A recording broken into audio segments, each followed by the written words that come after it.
நேர்மையும் உண்மையும் எப்பவுமே வெல்லும் அப்படின்லாம் பேசிட்டு இருக்கோம். நேர்மை பற்றி நிறையா பேசிட்டு இருக்கோம். அதாவது இயல்பாக இருக்கிறது தான் நேர்மை என்னை பொறுத்த வரைக்கும். நான் என்னுடைய காலங்களில் அப்படி தான் கடந்து வந்திருக்கேன். ரொம்ப இயல்பாக தான் இருப்போம். எனக்கும் அமீரண்ணனுக்குமான உறவு அப்படி தான் ஆரம்பிச்சது. எனக்கு அமீரண்ணனை தெரியும். தூரமாக இருந்து நம்ம சேரன் ஆஃபீஸுக்கு வெளியில் ஒரு டீ கடையில் நின்றுட்டு இருக்கேன்.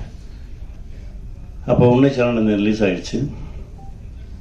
அண்ணன் வந்து சேரன் அண்ணனை பார்த்துட்டு அவருடைய ராம் படத்துக்கு ஒரு பூஜை இருக்குது, அதுக்கு வாங்கன்னு சொல்லி கூப்பிட்டுட்டு வெளியில் வந்திருக்காரு. எனக்கு தெரியாது. நான் டீ கடையில் ரோட்டில் நின்றுருக்கேன். போன கார் நிறுத்தி இறங்கி வந்தார். அந்த டீ கடை கூட டீ கடை கிடையாது, தள்ளு வண்டியில் கடை வச்சுருப்பாங்க.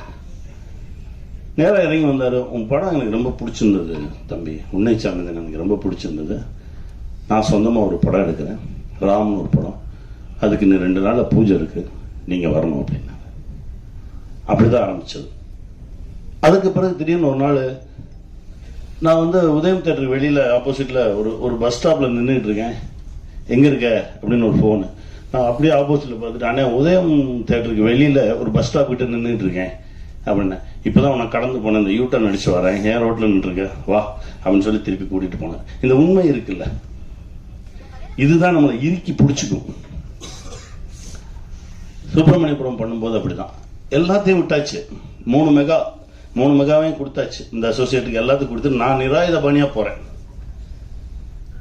அங்க என்ன பண்ணி வச்சிருந்திருக்கான், ஒருவேளை இவர் வந்து நம்ம சொல் பேச்சை கேட்காம 2 படம் டைரக்ட் பண்ணியிருக்காரு, 2000 எபிசோடு எடுத்திருக்காரு, வேற ஏதாவது பண்ணாரு, நம்ம சொல்றதை கேட்கல அப்படின்னா நம்ம ஒரு சப்ஷூட் வச்சுக்கோன்னு சொல்லி சசி வச்சிருந்திருக்கான். எனக்கு தெரியாது.